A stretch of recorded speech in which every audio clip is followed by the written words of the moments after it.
asalaamaaleykum internaute Pass TV maa ngi leen di nuyu di leen ziyaara di leen jox seen wàccuwaay di am plaisir retrouver laat leen fii ci seen émission jàmm Sénégal di leen ñaanal jàmm kenn ku nekk fa nga nekk waaye di ñaanal it képp kuy kilifa diine aada boo xamante ni bi nii yaa ngi ci réew mi.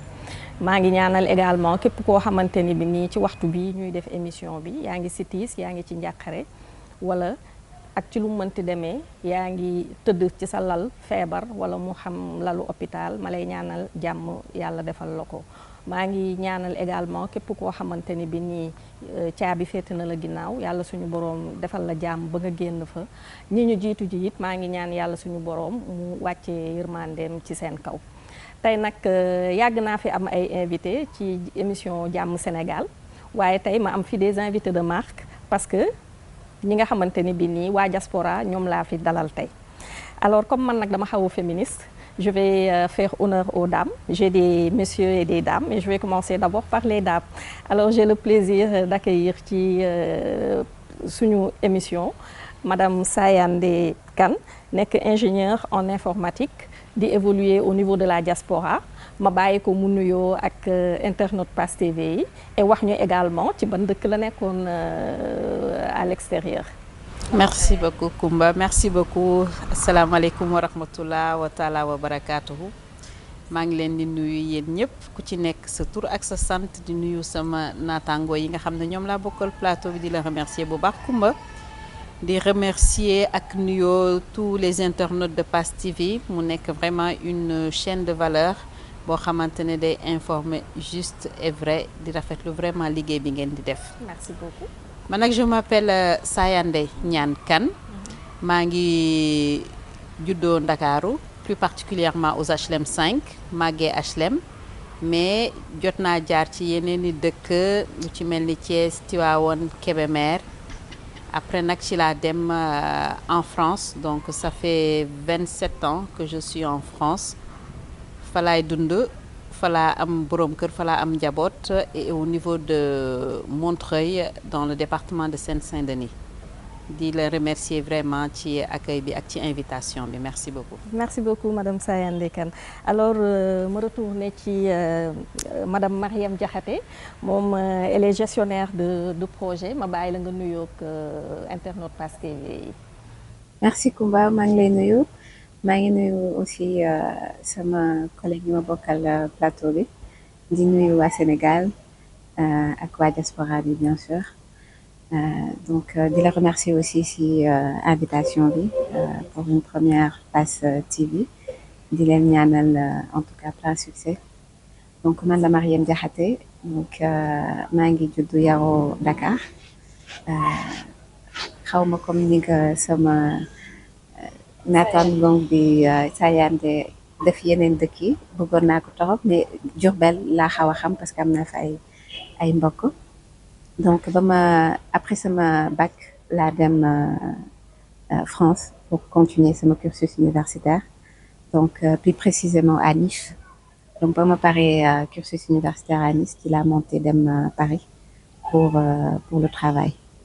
donc précisément dans le 92 Hauts-de-Seine. Merci beaucoup.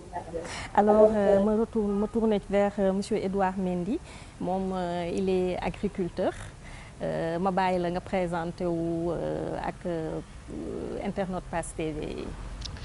jërëjëf Koumba merci beaucoup ci invitation bi et maa ngi lay gërëm et puis di gërëm waa Pass TV di profiter di nuyu seen internautes yi di wax ni honneur la ci man ma ñëw fii tey parce que yàgg nañ leen suivre. mais surtout lu ma gën a neex ci yéen mooy ba Sénégal soxla nekk ci waxtu yu jafe ngeen liggéey ci liggéey bu am solo ma leen ci sant di leen gërëm voilà man maa ngi tudd Edouard Mendy judd Pikine màggee fa nekkoon footballeur ci AS Pikine jóge fa dem bitim réew mu permettre ma tamit ma dem ci ay réew ba mujjee fi nga xam ni mooy Suisse bi nga xam ni foofu laa mujjee ci nuñ koy waxee Genève voilà parce que maa ngi dëkkoon en France voisine léegi nag ba ma paree sama carrière football ma daal di jublu ci mbay ndaxte tamit ba may juddu xàmmee tuuti samay waajur dañ ma doon yóbbu ci mbay ma bëgg mbay te xam ni mbay mën na andi lu bari Sénégal donc moo tax léegi ma nekk ci di ci jéem a góorgóorlu daal. D'accord. D'accord. Alors, pour finir, monsieur Ousmane Diouf, responsable supply chain, auto-entrepreneur, ma bàyyi la nga nuyoo ak waa Pass TV ak suñu internautes yi. ok merci Coumba maa ngi lay nuyu bu baax di nuyu sama naataango yu toog fii nii di nuyu Sénégal bi yëpp di nuyu Sénégal yi nekk diaspora bi aussi di rafetlu émission bi di rafetlu aussi invitation bi di remercier Pa Assane di rafetlu seen chaîne bi aussi Pass TV ñu ngi koy seetaan ñu leen di suivre bu baax lu am solo ngeen di def comme ni ko Edouard waxee rek bi Sénégal soxla yéen nekkoon ngeen fi donc te ba léegi yéen a ngi fi donc di rafetlu loolu donc man maa ngi tudd Ousmane Diouf donc responsable supply chain la et auto-entrepreneur man nag maa ngi jóge Petite Côte bi ñuy wax Mbour falaa juddoo falaa yaroo falaa jàngee ba bi ma amee bac ma ñëw fii université Cheikh Anta Diop def fa benn année après ci laa demee France dem ville bu ñuy wax Aix-en-Provence voilà defee sama licence bu ma paree nag ci laa jàll Allemagne def fa benn année de master après dellusiwaat Aix-en-Provence terminé master bi après ci laa yéeg Paris benn ville bu ñuy wax Hyères c'est dans le 91 dans la région parisienne donc foofu la liggéey en tant que responsable supply chain pendant 10 ans voilà donc yaakaar naa liñ koy bëgg a wax tey gi daal en tout cas maa ngi ñaan yàlla mu nekk lu gën sénégalais yi jëriñoo ci bu baax a baax mun a yokk ñëpp mais nag comme niñ koy waxee rek lépp luñ fi wax aussi mu nekk lu jubadi nañu ko jégal rek xam ne suñu matari peut-être moo toll foofu waaw. jërëjëf monsieur Diouf comme ni mu ko waxee lu fi jubadi rek ñu jàpp ni matari doomu aadama la waaye lu ci jub rek mu nekk pardon ci ndimbalu suñu boroom ni ngeen ko gisee nag tey ma dalal fi ay kàngam macha allah parce que bu ngeen leen dégloo de par leur parcours leur formation mu nekk ñu nga xamante ni bi ni ñu xarañ lañu waaye monsieur Mendy monsieur Diouf mu mel comme si que vous êtes rentré définitivement, vous êtes venu en vacances. J'aimerais bien savoir. Vous êtes en vacances ou vous êtes en vacances? waaw. du ñun ñaar kese ñett lañu. doon honneur à Mariam. ñett ngeen waaw donc il a répondu à ma question. Je pense que ñu joxe honneur à Mariam. li nga xam ni mooy suñu jigéen. moom moo ñu fi njëkk je pense. Mariam voilà moo ñu may fit je pense. Vous êtes en vacances ou vous êtes rentré définitivement au Sénégal? Je ne suis pas en vacances, je suis rentrée. Effectivement, je suis rentrée. Définitivement. Donc, comment? waaw man je suis rentré définitivement depuis décembre séquencé donc décembre laa ñëw 2023 après delluwaat pour récupérer njaboot gi donc andi leen depuis juillet donc ñëpp man maa ngi basé wu toujours en France. Okay. Donc ñibbiseeguma maa ngi France di dem ak a ñëw mais pour l'instant je suis basée toujours en France. yaa ngi wàcc wala. ndax maa ngi wàcc une très bonne question donc pour l'instant je suis en France. Ok d'accord monsieur Mendy. waaw man moom ñibbisi naa topp naa yoonu sama ñaari naataango yi. et puis di wax ni rek sant yàlla bu baax sant it suma soxna ndax jàppale na ma si yombul nga bëgg a ñibbisi. voilà bon. et puis di ñaanal ñëpp rek. ñi nga xam ni dañoo tukki bëgg ñibbisi seen réew yàlla may leen yoon. amiin amiin loolu de moom sant la parce que dem bitim réew toog fa benn moment après ñibbisi si sa dëkk yaakaar naa moom la ñëpp di bëgg comme ni ko waykat ba waxee woon rek. tukki fulla la tukki jom la waaye ñibbisi moom mooy fulla mais nag j'ai envie quand même de vous poser une question. Est-ce que ci biti daa doxatul wala da ngeen dégg ni jamaa daa feeñ Sénégal. Écoute man je pense que ni question bu am solo la bu ñuy bari di poser voilà bu ñuy tàmbali rek nañu wax dofuñu nag dara daluñu ndax ñu bëri dañu yaakaar ndax léegi dañoo dof ba mën a dellu Sénégal mais dama yaakaar ni Sénégal fu mu toll nii toll na fi nga xam ne dafa soxla doomam yëpp. et puis nit ki lépp li nga xam ni mën nga ko def bitim réew boo ko mënee def sa dëkk ci lay gën. voilà ndax Sénégal rek la na bu ñu gis nit gisee bitim réew naw ñu Sénégalais dañ leen naw bitim réew dañ leen respecté da nga ciy sant say waajur waaye da nga ciy sant tamit réew mi ndax Sénégal ku nekk lay yar loolu day tax da ngay am njukkal bi ngay delloo réew mi bu yàlla mayee as tuut nga xam ne mën nga ko def da ngay ñaan yàlla ñëw dellu si def ko ci sa réew yaakaar naa Sénégal fii mu toll soxla na doomam yëpp ku nekk rek lu mu ci mën a jàpp mu jàpp ci man daal looloo tax ma gën a ñibbisi ma ne même bu dee tokk sax ci sama war naa ko def ci sama réew sama wareef la waaye moom lay ñaan daal. Bon, si je peux rajouter quelque chose parce que c'est important li mu wax parce que man damay saluer seen courage de tout laisser et de revenir au Sénégal parce que c'était pas possible parce que nañu waxante dëgg l'environnement s'y prête parce que boo liggéey dafa war a ànd ak xel bu dal parce que am na ñoo xamante amoon ay temps yoo xamante ne booy ñëw dañuy naan kii est-ce que wér na lan lay wut ci Sénégal li mu fekk fële Eldorado li mu bàyyi fële Eldorado bi ñëw di fekk si mais c'est parce que dafa nekk ñoo xam man dama leen di saluer vraiment seen courage parce que comme ni mu ko waxee liggéey suñu réew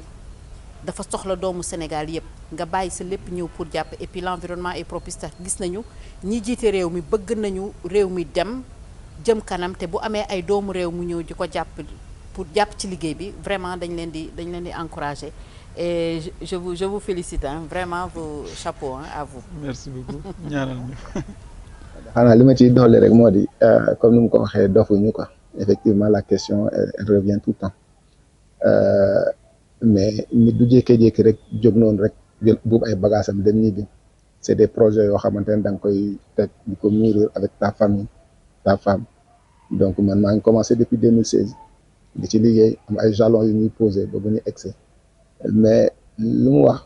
lu am solo la mooy fii tout est à faire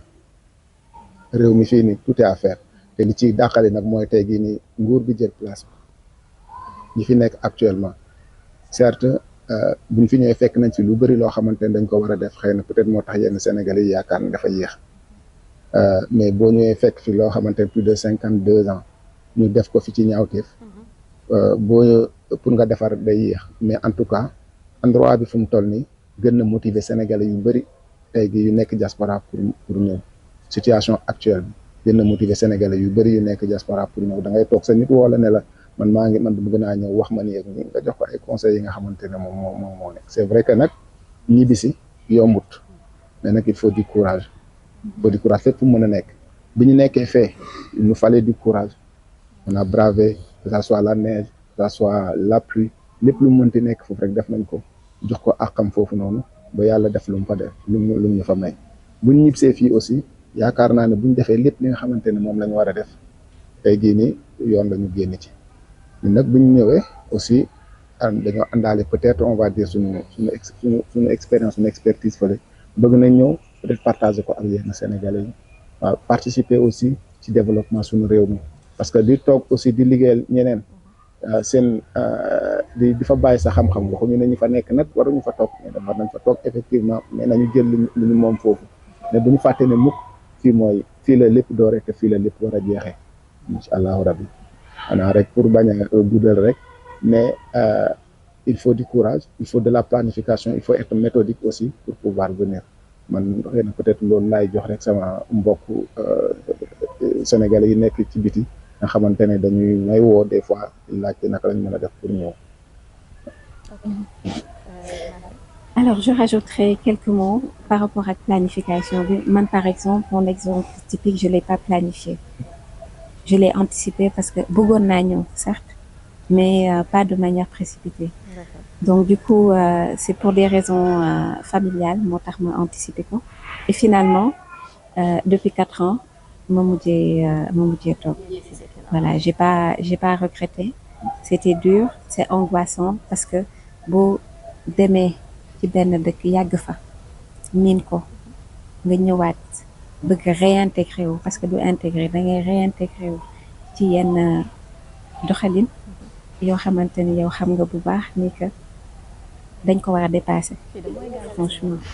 voilà mooy gaz donc nga war a réadapté wu ci yenn kii dafay metti mais il faut nga résiliente il faut nga am courage comme ni mu wax pour mën a encaisser pour mën a toog parce que j'ai vu dans ma famille dans ma propre famille yu ñibbisi mais ils n'ont même pas fait 6 mois parce que voilà réalité bi mënatuñ ko woon donc ils sont repartis donc résilience ak courage dëgg la bëgg ak bien sûr patriotisme pour mën a liggéey dëkk bi. Parce que en fait, c'est ce que j'allais vous demander. C'est quand même risqué, vu quand même kenn ku ci nekk formation bu nga am ak li nga xamante ni bi nii moom ngay liggéey xëy bàyyi lépp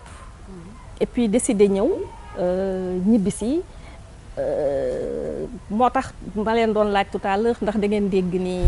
Sénégal jamaa bi daf fi feeñ ngeen ñëw wala parce que en fait bu ma gisee contraste bi mu am parce que ñi nekk fii ñoom ñi ngi def tout pour dem yéen ngeen nekk foofu ñi nekk fii di leen ñee di bëgg di leen fekki gis ngeen jeunes yi ak tragédie yi fii am yii nii yëpp li mu leen jaral pour ñuy jël gaal yi ba mu jaral ba seen bakkan di ci des pour ñu dem yéen vous êtes machallah bien assis foofu am seen situation xëy décider bàyyi ko fa pour ñëw man j'ai envie de vous demander bon est-ce que dañ leen dikk est-ce que c'est juste par patriotisme yaakaar bu ngeen am noonu rek wala que bon nguur gu bees gi dañ leen wax ñëw leen am na lu ñu leen di jox mu jaral leen ngeen bàyyi nañu waxtaan ñu sottante xalaat bu leen ñu nëbbatu yéen itam wax leen man dinaa ci wax dara wax leen ñu li nga xamante ni moo ci nekk gindi leen ñu waaw man damay remonter plus dans le temps. Parce que man mës naa ñibbisi xam nga tout à l'heure maa ngi leen naan ça fait 27 ans que je suis en France. ok loo gis ngëm-ngëm la ak bëgg sa réew c'est le soubassement c'est la base bu ñu nee patriotisme rek faut pas qu'on le rallie au parti Pastef je veux pas parler de politique mais bëgg sa réew dafa am lu am solo man je donne juste mon cas et mon exemple dama def sama étude en France les études supérieures en France mon master en informatique mais toujours dans ma tête je me suis toujours dit dama rooti te sama siwo bu feesee dama koy këppi Sénégal parce que am naa occasion génn dem xooli leneen gis leneen jàng leneen et j'aime mon pays j'aime ma patrie li ma jàng il faut que ma sotti ko foofu donc du coup très jeune je me suis dit je vais aller tester le Sénégal à travers mes stages de fin d'année donc mon master 1 mon master 2 tous mes stages je les ai faits au Sénégal pour regarder le terrain parce que dama bëgg li ma gis ci tubaab yi mu épaté ma dama bëgg sama réew am ko et quand j'ai fini mes études ma ñëw on m'a embauché ici au Sénégal bi may ñëw ñëpp ne ma yow da nga dof looy wuti Sénégal ndigal ba am expérience ñi xam nañ c'est des jaar nañu ci kaaw étudiant boo jàngee ba pare dañ leen naan toogal tuuti ba am expérience door a ñëw déplacer mais moi ma meilleure expérience je l'ai eue au Sénégal j'ai fini je suis venue j'ai travaillé pendant 5 ans au Sénégal par patriotisme li ma lay wax c'est dans les années 2000 vers 2002 en 2004 je suis rentrée au Sénégal bàyyi sama jàng ñëw à l'aventure mais je sais que ni je pouvais apporter à mon pays donc ça c'est le sens du patriotisme moo la lépp balaa sax que yenn yi di juddu mais c'est le bëgg sa réew moo la loolu ma ñëw liggéey fi nag pendant 4 ans 5 ans dans une très grosse boîte d'informatique après nag xam naa di nga ma laaj li tax ma dellu Sénégal li tax ma jóge fii dellu xam nga ni dina ñëw sëy rek sëy la ndax jigéen dëkkul fenn fu la sa jëkkër woo rek fa ngay dem pour vous dire que c'est ça quoi si bu fekkee gaañ mën nañu compléter mais c'est ngëm-ngëm la sëy en fait moo taxoon nga bàyyi après liggéey bi fii daal di dellu Sénégal ba pare gëm sama bopp parce que j'ai su me réintégrer dans ce pays là en Europe parce que li ma jàng fii ñi ma jàngandool sax mën naa wax ni am na benn moment boo xam ne li ma jàng parce que Sénégal fii dafa nekk loo xamante ne da ngay jàng daal école la donc li ma jàng fii bi ma demee foofu ça m'a beaucoup servi donc moo tax même dans mes entretiens d'embauche au niveau de la France quand on me dit quelle est la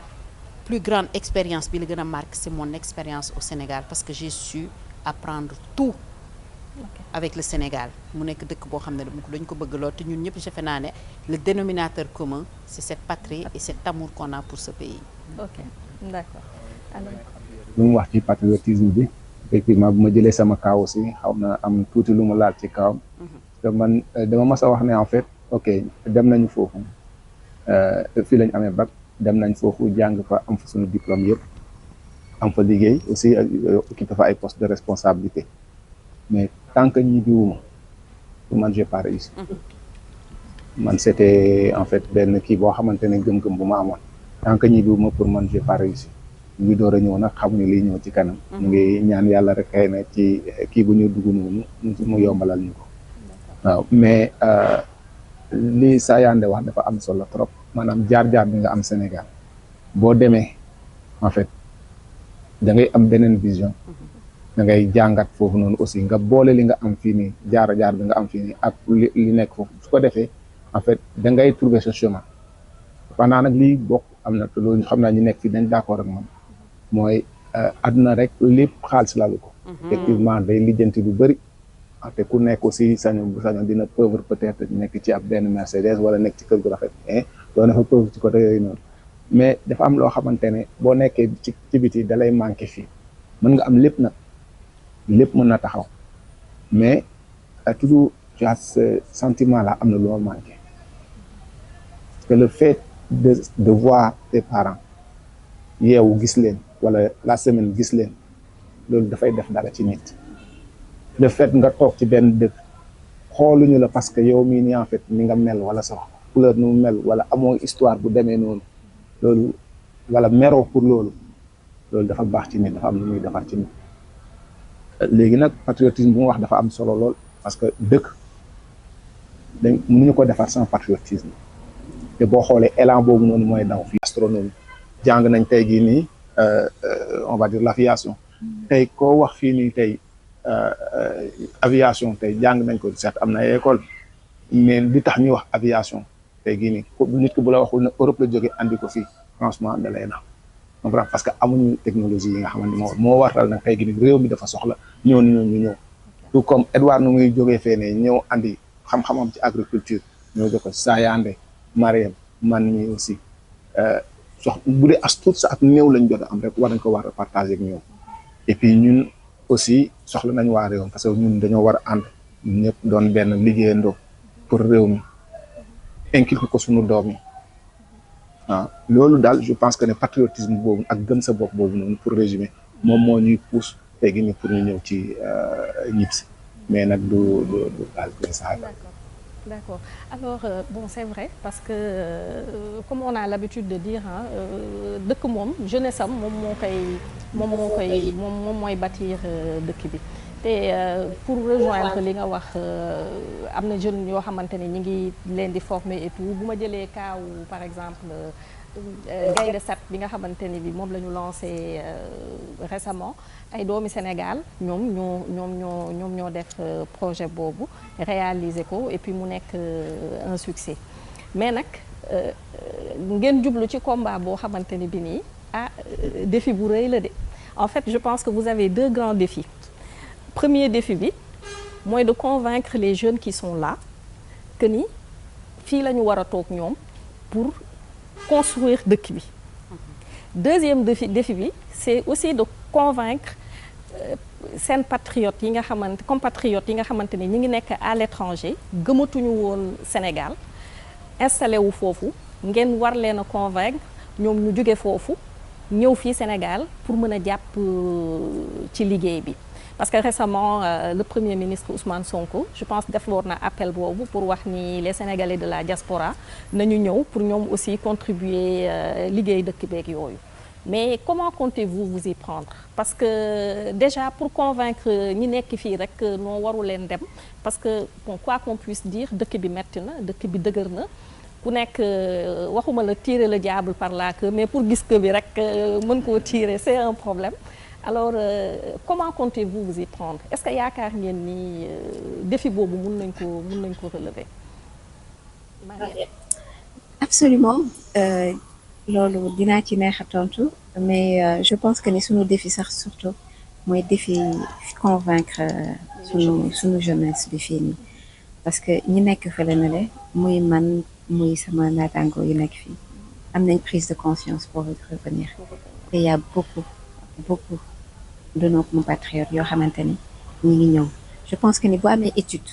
dinañ gis ni y a beaucoup de Sénégalais de l'extérieur qui veulent venir, qui ont envie de venir. Donc xam nga lan lañ soxla accompagnement loolu lañ gën a soxla donc défi bi ñu gën a am mooy ñi nekk fii wan leen ni affaire bi fii la comme ni ñuy wax que combat bi fii la parce que bu dee richesse bu dee ressources lépp mi ngi fii nii li ñu war a def mooy réorganisation bi ñu war a def pour wan leen ni mbir bi fii la wan leen yoon bi nga xamante ne moom la ñu war a jël et je pense que ni gouvernement bi am na conscience boobu noonu parce que lépp lu ñuy dérouler inclusion jeunesse bi ci la bokk donc je pense que ni ñun ñi effectivement nous sommes des porteurs de voix dañu war a leen sensibiliser informer leen par rapport ak richesse bi am fii li tax ñu ñibbisi ñu wan leen des exemples ñi nga xamante ni ñibbisi nañ réussir nañ ci seen dëkk ci Sénégal te loolu am na donc je pense que ni bu ñu gënee surtout yéen ñi nekk ci presse bi ngeen di gën a vulgariser des réussites yi nga xamante ni retour def nañ retour ñu ñëw investir par rapport à leur domaine que nan lañ def seen parcours bu ñu leen wanee peut-être loolu dinañ delloo ci seen xel jékki-jékki rek nga yéeg ascenseur comme on dit step by step la lépp xëyul mu sotti te fële métti na méttiwaay boo xamante ni am ñoo xamante ni bu ñu xamoon les vraies réalités du terrain duñu mës a bouger fii la ñuy toog muy metti ñu toog fii muy nakari ñu toog fii. seen principal problème c'est la patience. patience boobu nag la te defe naa ni dañ leen ko war a inculquer de telle sorte que duñu xalaatati di jël gaal gi di perdre seen vie gratuitement en fait parce que li ñu war a liggéey fii lañ ko war a liggéey te man j'ai confiance que gouvernement bu bees bi projet yi mu war a déployer par rapport à la jeunesse dina ko déployer te dinañ ci am résultat. D'accord. Mais monsieur Diouf, est-ce que vous pensez que ni tamit est-ce que ce sera facile? Bon, bien sûr ce sera pas facile parce que le mal est profond te il faudra vraiment beaucoup de patience comme ni ko Mariam waxee mais bu ñu jëlee aussi itam Sénégal jël sa jeunesse la plupart plus de la moitié yoo xamante ni ils sont pas formés amuñu métier seen jàng soriwul est-ce que loolu aussi itam du nekk benn handicap ci développement bi nga xamante ni bi nii ñi ngi koy bëgg def atteindre l'autosuffisance yooyu noonu yëpp il faudrait que jeunesse bi d'abord ñu les jeunes soient conscients ci loolu pour mën a am patience boobu ñu mën ko inculquer seen bopp d'abord pour que li nguur gi bëgg def ci ñoom mën ko def ci ñoom ba après mu mën a rapporter ses fruits est-ce que challenge boobu du jamais facile non ça sera jamais facile nous le savons très bien xam nañ ne du yomb mais résilience lañ ci àndal courage ak patience parce que loolu lañ amoon bu nekkoon fee te nag da nga wax lu am solo da nga soulever question du capital humain formation bi jeunes yi war a am patience bu ñu war a am mais loolu yëpp c'est dans l'éducation et je pense que nguur gi fi nekk bu ngeen xoolee je pense seen programme ils mettent l'accent sur le capital humain la formation l'accompagnement aussi de ces jeunes-là et ce qu'il faudrait faire aussi ce n'est pas seulement nguur gi moo ko war a def wala ñun ñi mais c'est le travail de tout un chacun au niveau des familles de parents yi aussi wàññi tuuti pression sociale bu ñuy teg seeni doom parce que loolu mooy tax ñoom ñu ñàkk un peu patience ba tax ñuy jël gaal yi di dem mais le fait aussi Sayane wax na ko par rapport ak vulgarisation bi nga xamante ne médias yi war nañ ko def tey gii nii parce que ñu bëri dañuy dem mais xamuñu man gis naa fa ñoo xamante egsi nañu ne jël gaal gi ne nañ bu ñu xamoon tey gii ne nii lay demee duñ ñëw comprendre nga mais tey man li ma gis masuma toog bay gis tey gii nii ci télé yi ñuy wone benn SDF bu nekk à Paris à chaque fois ñuy montrer à Paris la ville de Paris gratte-ciel yi la ñuy wone comprendre te pourtant am na ñuy def poubelle yi ce serait bien que un jour médias yi nekk fii dem intéressé wu ci conditions de vie des Sénégalais yi nekk foofu noonu ce serait bien également que Sénégalais yi nekk fii aussi en fait médias yi nekk fii wone aussi les bienfaits de notre beau pays parce que boo demee fee bu ñuy quand on montre le Sénégal bu ñu ko doon bu ñuy door egsi je me demandais même comment se fait-il que ñun bu ñuy woon mukk en fait suñuy gratte-ciel pourtant ñun fii ñu ngi ci kaw comprendre mais duñ ko wone dañuy dem wone ji fële village Ndiagañaaw dañ dem wone woon la ñooñu nekk foofu yaakaar na ñun noonu la ñuy dundee donc à un moment donné gën sa bopp la mais pour revenir juste ci question bi nga ma posé ce capital humain là en tout cas jox nañu yaakaar parce que gouvernement bi moom la mettre accent foofu la teg kii doit am yaakaar nañu en fait bu ñu continuer di former en fait di éduquer xale yi dinañ xam kii dama lay jox benn exemple rek pour terminer foofu Estelle Duflor benn professeur la à l'université de Massachusetts MIT dafa ne en fait à chaque fois que élève passe une classe supérieure day augmenter de 3,8% son futur salaire il faut que ñu mettre l'accent sur l'éducation ñu jàngal xale yi wax leen lan mooy dëkk bi jàngal leen patriotisme xamal leen ne en fait lépp ngi fi ñu jox leen les moyens également mais maa ngi ñaan encore une fois parents yi parents yi encore ñu bàyyi pression sociale bi ñuy loolu mooy pousser encore mu bëri mais lu mën a nekk la effectivement parce que lu mënul nekk amul ñun jóge nañ fii dem fële papa neew fa yaay neew fa ñu def ko foofu bu ñu ñëwee fii da papa nekk fi yaay nekk fi waruñu nelaw rek ci suñu niveau boobu noonu dañu war a gën a yokk nuñ ko waxee rek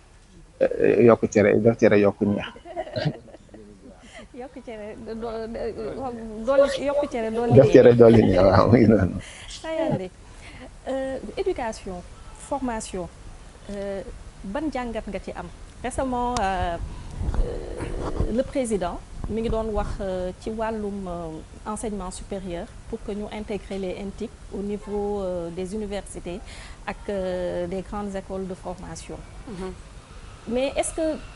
ñëw yokk def informatique bi noonu rek xale yi jàng étudiants yi jàng informatique noonu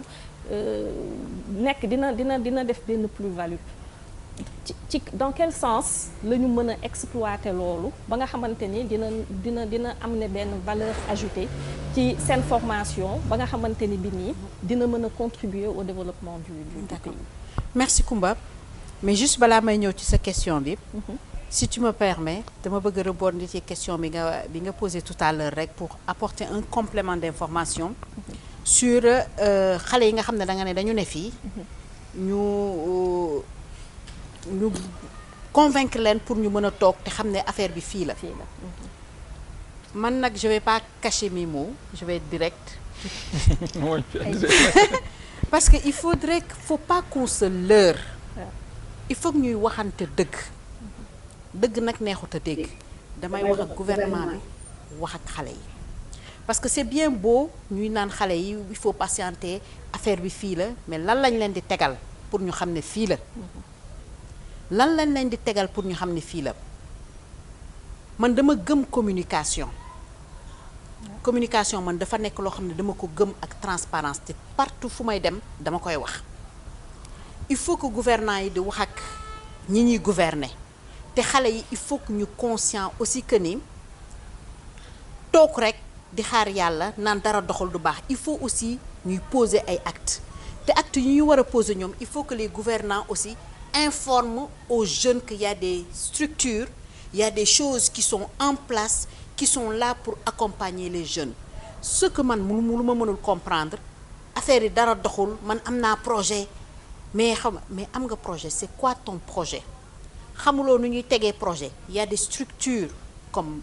c'est pas de la publicité comme APIX et d'autres qui sont là qui peuvent accompagner des jeunes mais avec un budget un capital minimum pour monter un projet peut-être que ces jeunes-là ne le savent pas il faut communiquer donc ils ont un devoir de communication c'est ce qu'est en train de faire la DER et tout ça du financement il y a des financements qui sont là mais il y a certaines populations yoo xam ne ils ne sont pas au courant de ces leviers-là. Effectivement. Il faut qu'on ku ci nekk war nga def dara xale yi bëgg nañu projet mais il faut que ñu wax lan la ñu bëgg mënuñu ko dérouler mais il faut que tamit les institutions qui sont là qui doivent accompagner fassent des campagnes, fassent des tapages pour expliquer aux gens qu'il y a ça qui est là pour accompagner. Donc yàlla bay sa tool muy ñi nga xam ne dañu soxla ñi nga xam ne tamit ils sont là pour accompagner. Pour revenir à la formation, il y a beaucoup de jeunes nit ki boo koy wutal liggéey il faut qu'il y ait un minimum de formation et là je fais appel au ministre de la formation professionnelle que je connais très bien et je sais qu'il est en train de faire un travail mais communiquons parce que nit mënoo ko ñëw nit dafa da nga war a am métier quoi nit dafa war a am métier waroo nekk naan je suis polyvalent moi je suis pas d'accord pour les gens qui disent je suis polyvalent non nit da ngay toog ñu ne diw lii la da nga war a am métier et métier boobu formation bi professionnel war na ci mën a jàpp ngay wax lu am important tout à l'heure Ousmane l'éducation de base ñun ba ñu génnee éducation civique ci la le capital humain bi ñuy wax ni ci la sénégalais yàqu bi ñu génnee éducation civique ñun ba ñu nekkee xale bu ñu rombee bu ñu déggee pipe drapeau buy wàcc dañuy taxaw ndax civisme xam nañ ne yàlla respect foofu la patriotisme nekk ak le civisme boo déggee hymne national ku ko dégg da ngay jóg taxaw donc il faut réintégrer l'éducation civique dans ci biir programme mu enseignement bi c'est hyper important parce que nit boo koy tabb da nga koy tabb ca ba muy gone ñu ñëw ci formation bi ngay wax les ENTIC je vais promouvoir les ENTIC ndaxte c'est mon domaine de compétence ndax moom laa yëg et c'est un domaine boo xam ne tu le retrouves partout donc amul société boo dul dem te amul informatique donc on peut former ces jeunes là le président de la République a parlé de la numérisation de la digitalisation c'est un chantier énorme pour mën a digitaliser toute l'administration c'est énorme mais utilisons nos jeunesses pour leur faire des formations accélérées en leur apprenant à développer faire des développements informatiques et on les case dans les structures qui ont des DSI des directions d'information pour ñooñu ñu mën a développer ay en 6 mois 1 an tu peux former un designer web tu peux former il y a beaucoup de choses à faire il faut juste les structurer pour que nit ñi mën a liggéey et puis employer ces jeunes là ma taxaw foofu ndax li ñu war a wax bëri na bëri jërëjëf Sayane alors monsieur Mendy am nga loo si bëgg yokku balaa may dugg ak yow ci mbirum agriculture bi waaw en fait damay rebondir sax ci fa nga njëkk a wax ni lan moo tax ñu ñëw ndax dañoo dégg ay jamono je pense que boo demee bitim réew tontu leen ma ci de waxagu leen ma jamono laaj leen ko ñoom ñi ñib si moom laay wax nii sax ba Sénégal yàlla dafa def jamaa bi bari na fi mën nañu wax ndax boo amee réew bi nga xam ni président bi ndaw la ñu ne askan bi ña ci ëpp ay ndaw lañu pour man loolu bu dul jamaa leneen du jamaa ndax jamaa it fi mu nekk ay nit ñoo koy jëli te ndaw mooy defar réew donc ñun dem nañ ci ay réew yi nga xam ni bu ñu amoon ndaw yi Sénégal am dañuy daw ba rëq dañuy dem feneen fi nga xam ni mooy lañu séentu waaye amuñu ñu koy defar ñun nag ñu am chance am ndaw yi ba pare am président bi nga xam ne ndaw la loolu jamaa judul jeex na nag li métti nag mooy yenn say expérience la bi nga xam ni boo nekkee fi Sénégal day mel ni say bët dafay tëju boo demee feneen gis leneen da nga naan ah mais ndekete lii may testé si fii yëpp sama réew la ëppee je pense que ñun chance boobu la ñu am as tuut mais du ma jël affaire bi def ko challenge bi nga xam ni ñun ñoo leen war a convaincre au contraire je pense que bëri na ñu mel ni mën bañ a citer ay non nit ñu bari ñu nekk fi Sénégal ñi nga xam ne ay modèle lan demuñu fenn tekki nañu ñun lu ñu mën a def rek mooy andi suñu warugar maanaam bay ci suñu waar ànd ak li nga xam ne le président de la République son excellence monsieur Bassirou Diomaye Diakhar Faye la ñu wax mooy les chemins des souverainetés yaakaar naa foofu mu ñu woo ñu ànd def ci suñu warugar ba mu mat sëkk et pense que moom ak askan bi jamaale bi nga xam ni buñ ko toppee je pense que sénégalais yi dinañ mën a gën a gis seen bopp ci réew mi et puis du ñun ñoo leen di wax toogal ndax man damay wax souvent Europe ku ci sa wërsëg nekk na nga dem jëli ko ak jàmm voilà kenn du wax kenn bu mu dem mais ñi seen wërsëg nekk Sénégal it bari na te yaakaar naa bu ñu toppee le président de la République ak li nga xam ni mooy yéeneem souveraineté ci lépp nag place am na bu bëree bëri ci doomu Sénégal yi ngir ñu toog fii mën a am seen wërsëg ko. monsieur Mendy sànq yaa ngi may wax ci wàllum souveraineté boobu ba léegi mu am benn souveraineté boo xamante ne ñu ngi koy bëgg a atteindre et ça traîne toujours mooy sécurité alimentaire je dirais même souveraineté alimentaire bi nga xamante ni depuis parce que yaakaar naa ni dëkk pour mu développer am na solo si moom ba nga xamante ni bi nii lu ci bëri wala lu ëpp ci li nga xamante ni bi waa dëkk ba da koy utiliser ñu mën di ko defaral seen bopp mais Sénégal ñu gis ni yu ci bëree bëri ci wàllum lekk ci wàllum habillement ci wàllum lu jëm ci wàllum industrialisation lu ci bëri da nga koy jéggaani à l'étranger agriculture nekk un vecteur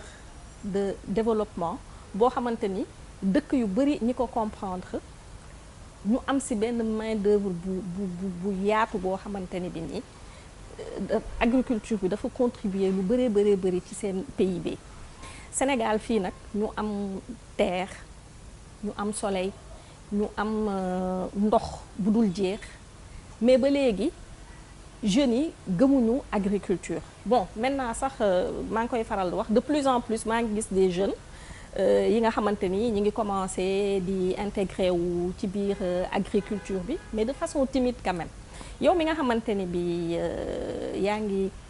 nekk ci wàllu boobu agriculture lan nga ñu ci mën a wax ak yan conseil nga mën a jox jeunes yi nekk fii pour convaincre leen ñu mën a tourner wu ci agriculture boobu ba xamante ne buñ ci defoon liñ ci war def duñu soxlaay dara waa Europe. waaw jërëjëf Coumba je pense que yow li nga poser question bi rek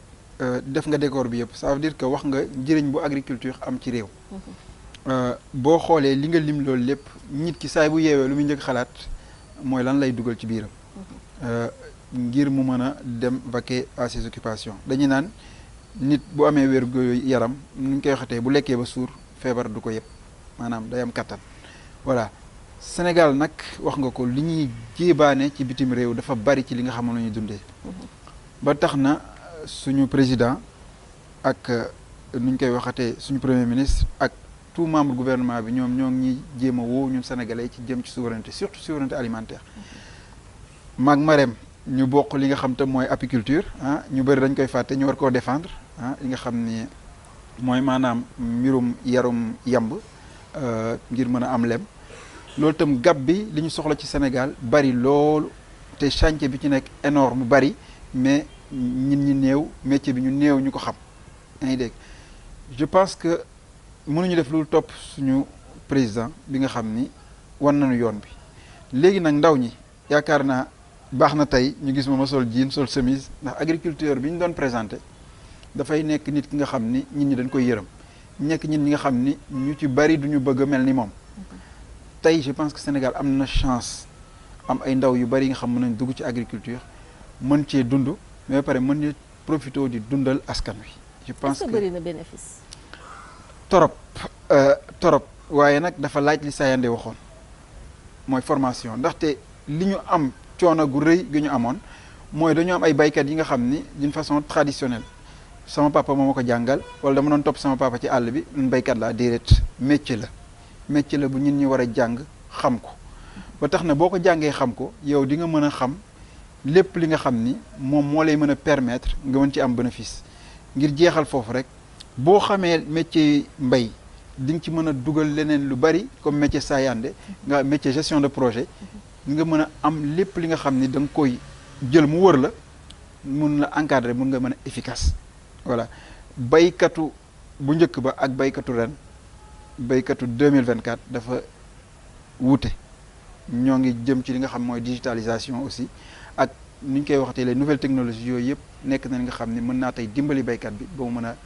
continuer ay rendement am te yaakaar naa ne Sénégal am na chance bu rëy ndax chantier bi moo rëy te li ñu fi war a def ngir am souveraineté alimentaire je pense que bari na jeune bu nekk am na ci place. d'accord bon j'espère que ni jeunes yi dinañ la dégg ci conseil yooyu. parce que bon man ce que j'ai remarqué c'est que de plus en plus quand même te c'est des jeunes yoo xamante ni même bu nekkee dañuy jël seen benn partie terrasse wala ñu am seen benn portion de terre bu ndaw et puis dañ koy wane di filmer di wane di wax ni bu ngeen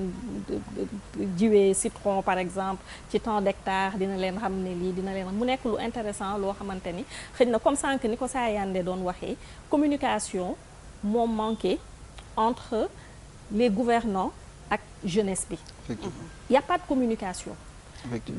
Par exemple yaa ngi wax secteur bi ngay wax léegi nii affaire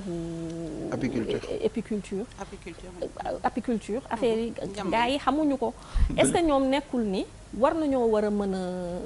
citer des secteurs yoo xamante ne dinañ pousser les jeunes à aller vers ces secteurs que l'État est demandeur que buñ ko defee constitué wu en groupe en GIE bu ñu defee une production même État ci jëmu boppam mën na ko moom jël ci ñoom jënd ko pourquoi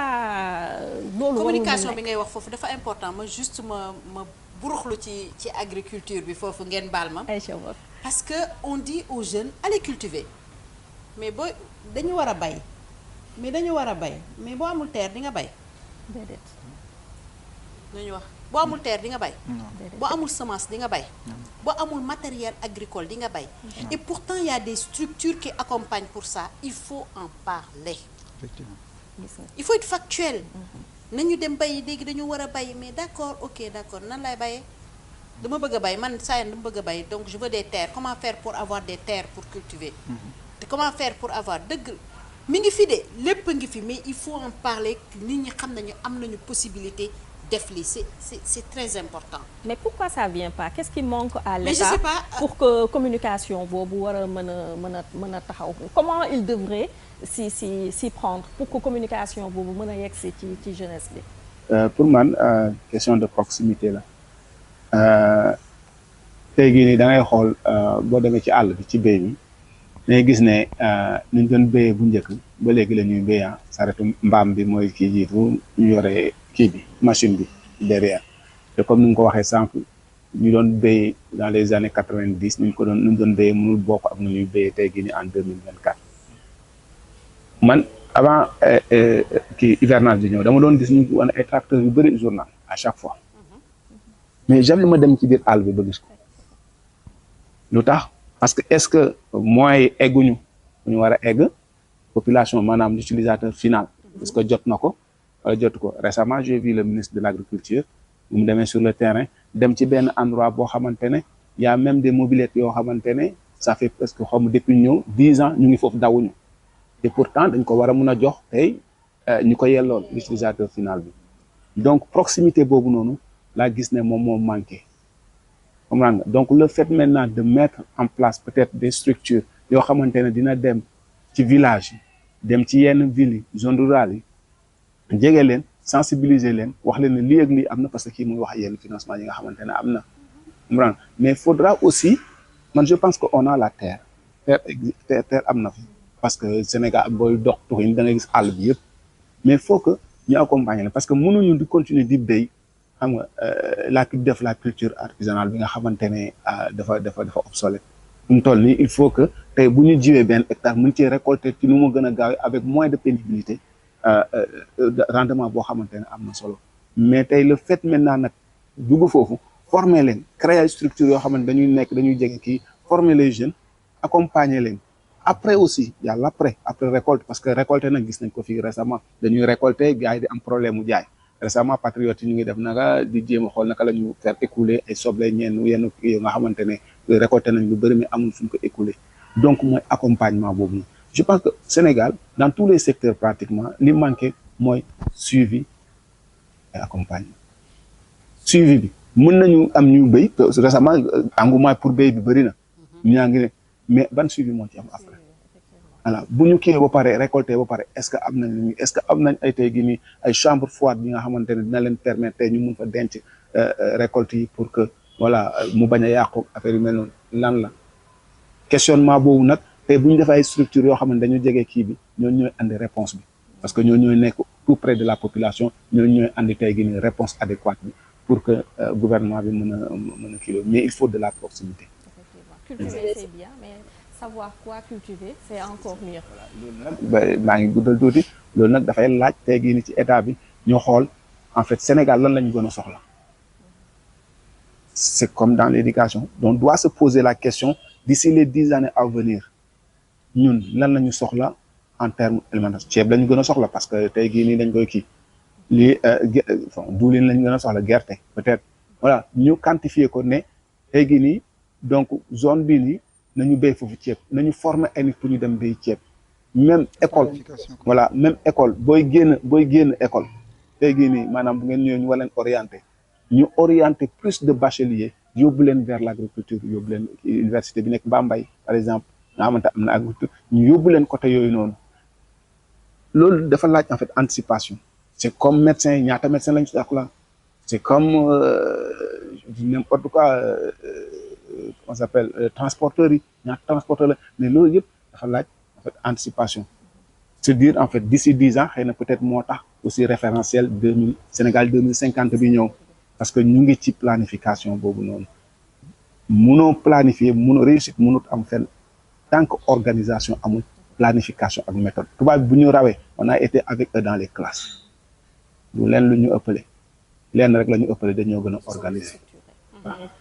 c'est tout simplement ça donc nañuy structurer loolu andiwaat gars yi ñu ñëw jege population bi su ko defee dinañ mën a xam besoin bi réellement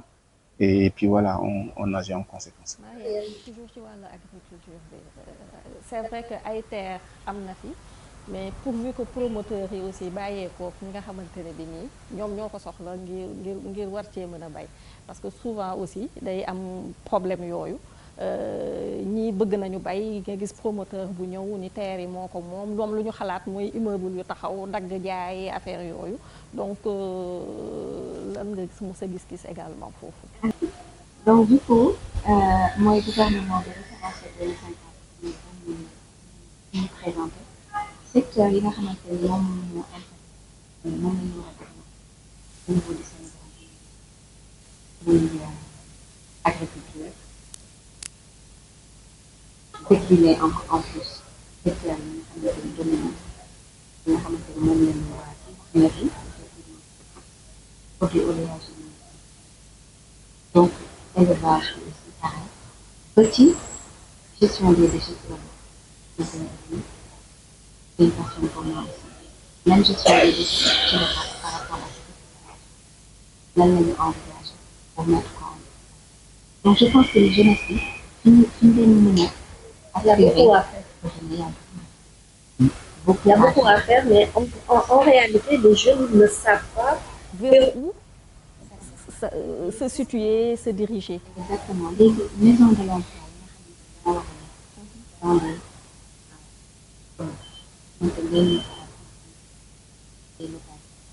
je pense que nous devons développer cette fois ñi nga xamante ni dañoo compétent ñi nga xamante ni dinañ dem vers la jeunesse wala jeunesse defe naa ne am na curiosité pour gis benn affaire buñ ko vulgariser informer leen ni am na maison de la jeunesse ñëw leen ngeen wax exactement ñu wax leen formation bi ñu am je pense que ni dinañ dem vers ces maisons de la jeunesse nan la ñu war a former ak yenn structure moo fi nekk pour accompagner leen au niveau de la DER ñu ko fi amoon na benn engouement boo xamante ni jeunesse yu bëri pare que ni financé nañ leen mais malheureusement accompagnement ak suivi bi war a am deux c'est des petits montants yoo xamante ni mais il y a même plus des détournements yoo xamante ni ils ont pris pour sortir par exemple donc ça ce sont des cas yoo xamante ni donc je pense que ni structure yu mel noonu ñuy accompagner tout le processus voilà ba à la fin et puis mu nekk aussi comme li ko saa c'est benn point la boo xamante ni je pense que il faut beaucoup mieux mooy formation parce que man je ne peux pas concevoir di gis sama comment dire mun na toog comment dire génération bi ñuy am boutique mbagg yooyu noonu nekk di téye autoroute toute la journée nga am si benn 2-3 kii dénigré wu ma liggéey boobu parce que man ni il m'est arrivé ma ciy jënd donc am na lu ciy gagné mais je veux dire peut-être bu ñu amoon beneen formation bu gën a am beneen niveau je pense que ni dinañ am peut-être seen structure ñu toog ci di ci jaay loolu ñu jaay par exemple produit yooyu wala ñu jéem a investir ci beneen domaine boo xamante ne dinañ ci gis njëriñ donc vulgarisation boobu noonu war na mën a ñëw ak référentiel bi ñu fàtte yàgg de toute façon mais defe naa ne dinañ ko gën a vulgariser gën a communiquer au niveau de la population en tout cas de la jeunesse pour ñu xam exactement domaine yi nga xamante ne Sénégal moom fan lañ leen soxla par rapport nan lañ leen soxla je pense que ne bu ñu leen incité ci formation bi war na leen njëriñ bi dinañ ci dem et d'ailleurs je reviens par rapport à l'agriculture bi nga xamante ne ci laay yëngu ak Edouard plan d'action bi nga xamante ne moom lañ dégg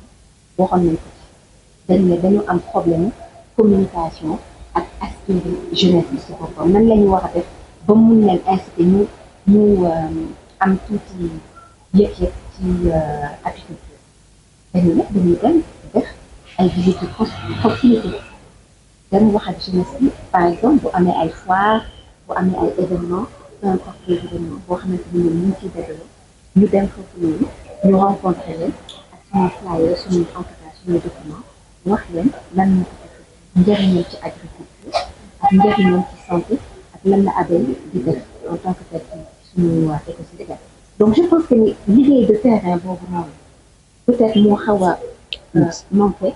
mais je pense que ni ak ni ñuy informer ni ñuy sensibiliser nii dina am benn prise de conscience pour ñu peut-être réorienter la forme de communication. Je pense que ni ministère de l'urbanisme defoon na ci ay jéego yu am solo ba benn instant même le président avait demandé que ñu stoppé yëpp travaux yëpp pour ñu mën a xoolaat càmbaraat et tout sunu foncier. Donc loolu mi ngi xam naa ne mi ngi continuer procédure boobu noonu et li ci jublu mooy terre agricole yi nga xamante ni moo am fii ci réew mi ñu koy pasare ñu yàgg koo pasare avant ñu mën a xool nuñ koy mën a récupérer jox ko ñi nga xamante ni ñoo ko yellool surtout bien sûr la jeunesse parce que moom la ñuy promouvoir pour mën a vraiment liggéey ci donc liggéey boobu mi ngi kii te j'en suis sûre que ni avec le temps dinañ xam espace agricole bi nga xamante ni moom la ñu am wax ko mën a développer pour sukkali en tout cas l'agriculture. waaw damay rebondir ci espace bi nga wax noonu parce que ku wax espace rek wax aussi accessibilité parce que nga am espace aussi te nit ñi mënuñu fa dem pour man amul njëriñ trop noonu parce que tey jeune bi nga xamante ne dafa am terrain foo xamante ne ñàkkul rab par exemple pour mu dugg fa mu nekk problème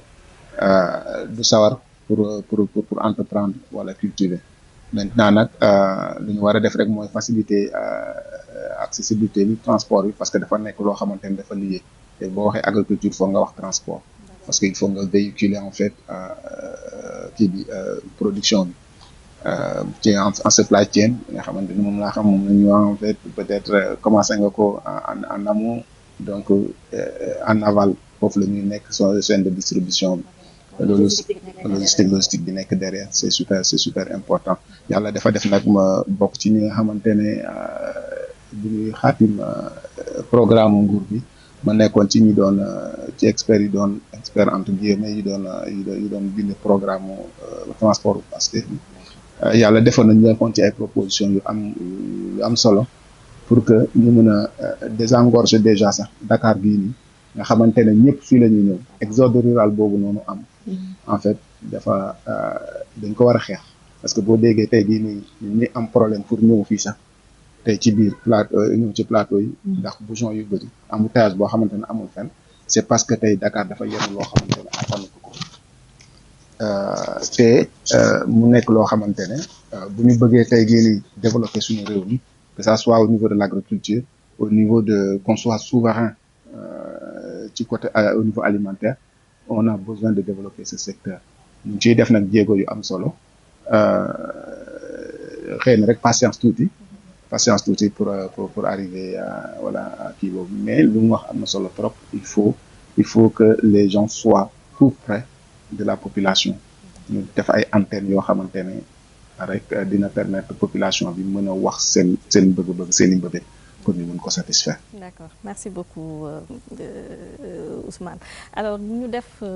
suñu dernier tour de table mais il faut que ñu dugg un peu ci actualité ngeen bokk ci ñi nga xamante ni bi nii bi ngeen nekkee ci diaspora bi porté woon ngeen combat pour le changement bokk ci ñi xeex ancien régime bi pour que mu mën a fi jóge ba régime bu bees bi fi nekk di Pastef mën a installé wu bu ngeen di def état des lieux depuis 7-8 mois bu ñu fi nekkee est-ce que ñi ngi ci yoon bi. waaw est-ce que le combat continue est-ce que wér ngeen seeni bagages. maa ngi lay remercier ci question bi et puis di wax ni le combat continue je pense que c'est le premier ministre monsieur Ousmane Sonko moo ñuy wax bis bi ñuy demee bay wax ni am nañu ndam mooy bis bi nga xam ni Sénégalais yi kontaan nañ ni gis projet bi nga xam ni moom lañ leen doon tegal kumba permettre ma rendre hommage à la diaspora ñëpp nag tey teewuñu fi turu diaspora yelloowuñu ko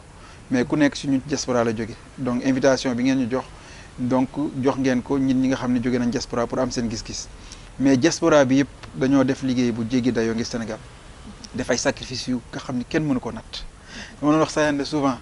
liñ mënut a natt mooy sacrifice yi ñu def ci alal ci jot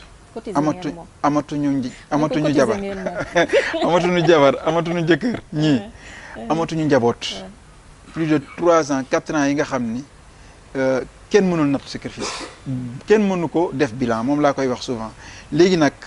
sant yàlla may nañu ñun ñoo ngi doon wax nit ñi changement mën na nekk ba nit ñi topp ñu bëri xamuñu projet bi mais liñ leen daan wax xëy na saa yenda ci live am diw ak diw diaspora bi liñ ci investir yëpp nit ñi dem nañu ba may ñu benn président bi nga xam ni bokk naa vision bi nga xam moom lañ doon ñaan invitation mooy yónnee diaspora bi mooy ñu bañ a taxaw mooy ñu accompagner le projet on a un devoir au fait ñun nekk les sentinelles du projet parce que jaay nañ ko ay nit te sacrifice yi ñu ci def bari na kenn mënu ko natt ñi ñàkk nañ seen bakkan ñi ñàkk nañ ci lu nekk tey ce serait dommage que diaspora bi yaakaar ni le combat est gagné le combat dañ koy gagné bis ba ñu tegee Sénégal sur les rails du développement et c'est possible may ma rek ma jeexal foofu di wax ni def naa ba ñuy nekk ci campagne li nga xam ni mooy un programme des villes modernes économiques et durables ba may gëstu ci loolu dama gis Sénégal am potentiel bu jéggi dayoo potentiel bu jéggi dayoo moo am Sénégal bi nga xam ni ñun ñi nekk bitim réew xam nañu ko te ñun ñu bari si ñun xamuñu ko donc suñu président xam na ko le premier ministre xam na ko nañ ci gunge sénégalais informer leen xamal leen ni par exemple Sénégal mën nañu teg ci yoon bi nga xam ni waxuma la bëgg liggéey mais fii ak 50 ans 100 ans ku bëggul liggéey ci yow la neex dama lay jox benn exemple bu ndaw fa lay jeexalee le président ak suñu premier ministre ñoo ngi wax ay pôle économique bëgg a tabax ay dëkkuwaay yu bees yi nga xam ni dafay méngoog jamono daf ñuy permettre ñun ñi nga xam ni li ñuy tabaxee dëkk yooyu mën naa dàq Paris parce que erreur yu Paris defoon ak at yi ñu tabax Paris ñun dañ koy tabax avec l'aide de la nouvelle technologie erreur yi Paris defoon ñun dañ ko def te daf ñuy permettre aussi ñun xoolal bu ñu naree tabax Tambacounda kese wala benn dëkk ñaata liggéeykat la ñuy soxla ci corps de métier yëpp bu ñu naree tabax 8 pôles économiques ñaata liggéeykat la ñuy soxla donc pour war ni potentiel moo ngi Sénégal il faut que ñun ñi gëm ko potentiel bi mooy méngaleeg Sénégal mooy France ba ñuy guerre mondiale jeexee dañoo soxla liggéeykat dañoo ñëw jël si ku mel ni sama papa ak ñeneen parce que y avait trop de travail il fallait reconstruire le pays Sénégal yàlla mosul na ko mosul am guerre mais boo leen xoolee Sénégal boo génnee Dakar lépp désert la y a tout à refaire mën nañu defal Sénégal bu mucc ayib Sénégal mën nañ ko def mu nekk ci réew yu gën ci àddina bi te yaakaar naa ni loolu moo war a nekk taxawaayu diaspora bi may wóote accompagnons le projet parce que am nañu le président le premier ministre et tout un gouvernement des gens qui ont envie et puis diaspora am na compétence bépp booleeg doomu Sénégal yi fi nekk ñu ànd booloo tabax suñu réew ndax yàlla may nañu réew bu barke. ci jàmm ak di la gërëm waaw ci jàmm ak bànneex surtout bànneex voilà daal ak bànneex ndax réew mi stressé nañu trop soxla nañu bànneex c'est ça jërëjëf alors Sayandé Coumba je suis très émue quand j'entends Edouard parler parce qu'on a cheminé ensemble avec tout le monde comme ni Edouard waxee amuñu prétention toog fii ne on représente la diaspora non dafa fekk dañu bokk ci diaspora bi. effectivement bu ñuy toog di suñu toogee fii damay ne alhamdulillahi rabbil alamin on a vécu des moments très difficiles. très difficile. Quand les Sénégalais étaient muselés ici, c'était la diaspora qui portait la parole. bi ñu tëjee gémmiñu Sénégalais yi ñun ñoo taxaw ne il faut que ñu dénoncer li xew suñu réew. On a pris beaucoup de risques. Les gens parlent d'argent mais argent bi dafa nekk loo xamante ne lu ndaw la ci lu ñu dund ñun au niveau de la diaspora. di remercier nag suñu borom kër yi nga xam ne ñun jigéen ñi dañu porté woon combat bi parce que bu ñu ne woon déet dañuy bàyyi mais ñu xam ne ni ñun dafa am lu ñu gëm lu ne daj nañ ko façon idée bu ne imaginer nañ ko pour vulgariser wane li nekk suñu dëkk def nañ ko. maak Edouard mii on n'est pas dans le milieu de la culture mais dem nañu ba mettre en place des séries de théâtre financer ko d'écrire le projet par des thématiques mu bind scénario yi ma wuti xaalis financé ut ay comédien Mbay ma ndaw Alaaji Rafet tëj leen Mbuur laaju ñu 1 franc ñu ne leen dérouler leen série bi def leen montage yi ngeen def montage réalisation yëpp ba mu pare ñuy door a diffuser parce que bu ñu ko diffuser dañ leen di tëj te kon série bi du yegg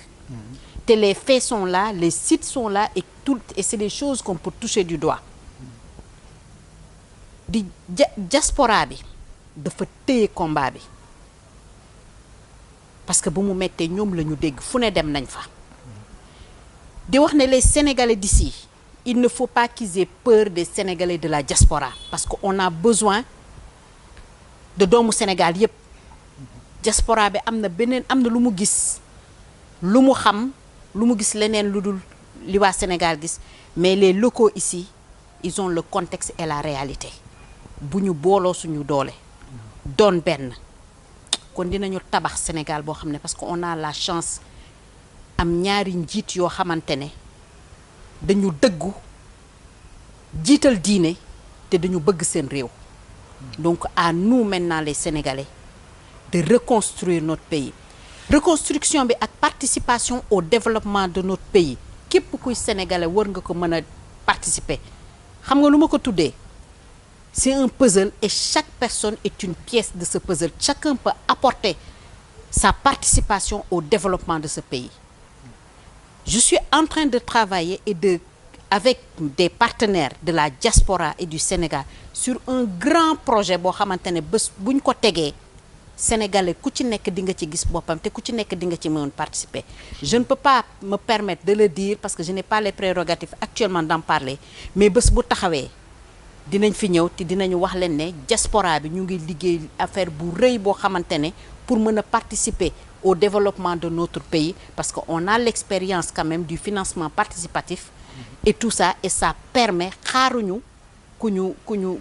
ñu woo nañu kaay leen liggéey ñun ñoo jël les devants pour mën a participer et tout ce qu'on demande c'est l'accompagnement des pouvoirs publics pour qu'on puisse dérouler projet yi nga xam ne diaspora bi ak les Sénégalais locaux sont en train de mettre ça en place pour ñu mën a am une souveraineté je vais rebondir juste sur la souveraineté là on parle de souveraineté alimentaire on a besoin de souveraineté sur toutes ses facettes mais la priorité c'est la souveraineté alimentaire parce qu'on dépend quand même beaucoup de l'importation et qui dit dépendance dit insécurité alimentaire donc li nga xam ne moom la ñuy war a dundee buñ ko bayee fii billaahi souveraineté dinañ ko am te souveraineté boobu pour ñu am ko faut pas que ñu gisante comme ay concurrents nous ne sommes pas des concurrents parce que affaire bi tool bi moo yaatu ku ne mën nga cee bay sa waar pour ñu mën a atteindre souveraineté satisfaire le besoin en aliments dans ce pays-là il faut ku ci nekk laal ci ñu bañ a xoolante comme ay concurrents mais se voir comme étant des partenaires loolu laa amoon lu may wax xam naa ne liñ ci mën a wax yëpp bëri na mais foofu laa koy tënk jërëjëf Coumba merci beaucoup. merci beaucoup Sayane le message bi am na solo loolu alors Mariette si dernier tour de table bi par rapport ak le nouveau régime combat bi ngeen porté woon ba léegi finalement seen kii effort yi ngeen ci defoon yëpp yàlla suñu borom mujj ko satisfaire après état des lieux quelques mois yi ñu fi def est-ce que c'est convaincant est-ce que ñu ngi ci yoon bi yan perspective naka nga gisee loolu. Oui Coumba je pense que ni état des lieux bi Sénégalais bu nekk defal na ko boppam parce que wàccuñu ci yoon bi fii foo dem fu mu toll nii man de gisaguma koo xamante ne dafa ne defu leen fi dara wala ñu ngi xaar régime bi avant moom moo gën 7 mois lañ fi def defuñu fi 7 ans donc c'est tout frais mais on a beaucoup fait donc patience boobu noonu Ousmane wax sànq ça se voit ça se sent boo demee nga def micro-trottoir surtout la jeunesse qui est en train de faire ça comme ni ñuy wax ñi ngi bëgg génn mais pourtant foofu moom am nañ patience xam na ni yoon bi dina ñëw donc du coup je pense que ni c'est encourageant pour le nouveau régime et je reviens encore au référentiel yépp décliné nañ ko ci référentiel bi pour xam fan la ñuy jëm Edouard wax na ko sànq pôle économique yi ak agropole yi ñu war a mettre en place nga xamante ni lépp en termes d'infrastructure yi ñu war a soxla ñi ngi ko def ci pôle yooyu noonu je pense que ni encore une fois jeunesse bi am na ci wàll te dina ci ñëw te diaspora bi aussi am na ci wàll comme ni mu wax projet bi dañ ko téye. doon limité dans le temps c'est à moyen court ou long terme. bi référentiel bi dafa am master plan boo xamante ni c'est sur 10 ans am benn plan d'action boo xamante ni c'est sur 5 ans xam nga 5 ans moom suba la yàggul donc si 5 ans yooyu décliné nañ priorité yi nga xamante ni moom la État du Sénégal war a mettre en place te dans tous les cas par rapport ak sécurité alimentaire parce que yàggaguñ ci souveraineté sécurité alimentaire boobu noonu ci priorité yi la bokk donc je pense que ni diaspora bi encore je reviens par rapport ak diaspora bi wàll bu am na ci wàll bu rëy battre na ba ñëw fii day continuer par rapport ak accompagnement yi nga xamante ni état bi moom la mettre en place pour continuer investir ñëw investir ci pôle de développement yooyu noonu chaque pôle bi fi nga am sa domaine de compétence muy immobilier muy agriculture muy domaine pharmaceutique parce qu'on a besoin aussi des gens qui sont dans la santé ñëw investir bu ñu ragal parce que on a besoin de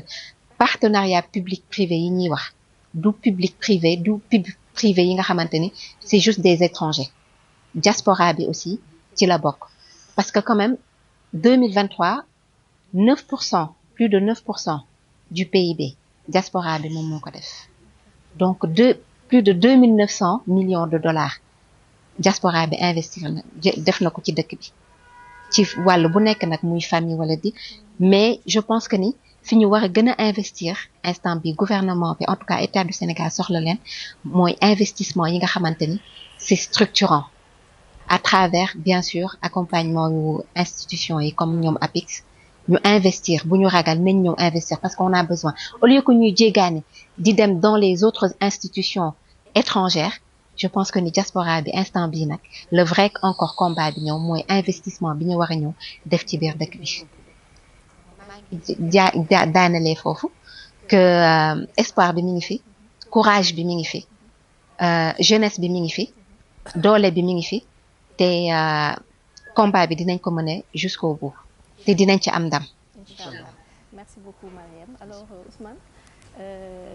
boo defee état des lieux bi par rapport ak le nouveau régime porté ngeen combat bi ba ñu yegg si fii alors est-ce que da ngeen di toog di leen seetaan bàyyi ñu dérouler wala vous gardez un œil dans le sens où ni ngeen ko daan waxee c'est le projet qui importe pas les personnes et n'importe qui bu bokk partagé ak ñi nga xamante ni bi ñoo constitué Pastef bu bokk ak ñoom seen idéologie mën na porter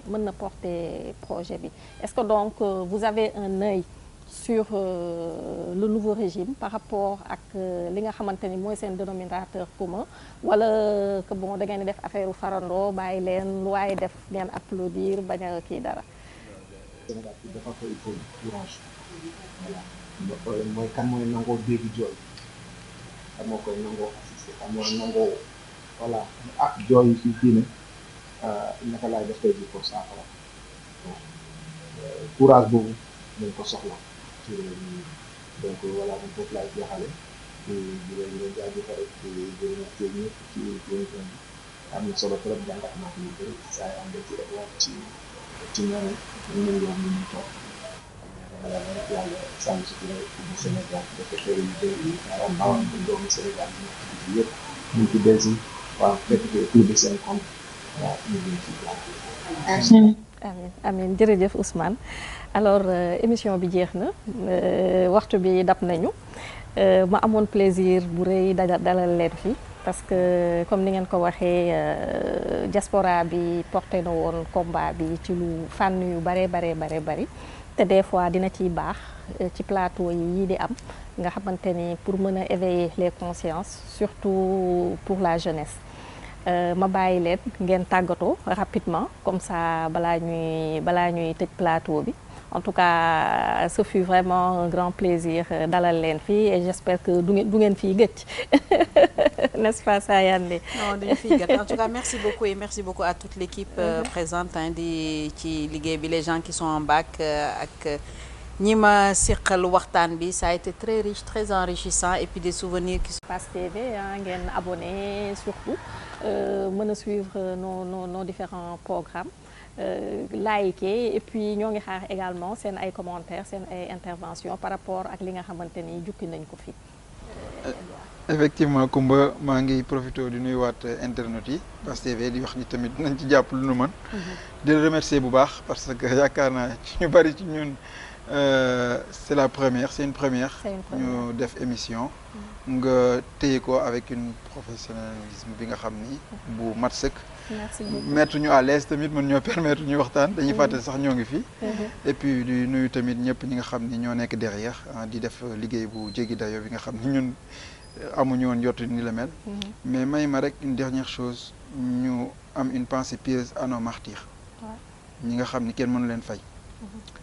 def nañ sacrifice bu rëy ngir Sénégal. ñu ngi leen di ñaanal yàlla na leen yàlla. xare aljana et puis giifal seen njaboot te yéene gi ñu amoon ngir Sénégal gu bees am Sénégal bu naat ñu yegg seeg jàmm. amiin jërëjëf Edouard alors Mariam. merci Koumba ci invitation bi di jaajëfal aussi équipe bi yëpp di wax ne effectivement duñ fi gëcc ndaxte li ñu war a wax mënul nekk en 1 heure 2 heures même. Je pense que ni li ñu wax nii yëpp dañ ko war a décliner waat maa ngi ñëwaat encore ci référentiel bi parce que fu mu toll nii moom mooy suñu porte-drapeau donc boo ñu invité waatee je pense yeneen jotaay ak ñeneen aussi yu nekk ci diaspora wala ñu nekk fii dinañ mën a décliner perspective yi nga xamante ni moom la état du Sénégal bi teg donc foofu lay daanelee di la jaajëfal encore une fois et di la wax ba beneen yoon. incha allah merci beaucoup Mariam Ousmane ma bàyyi la nga tàggatoo yow itam.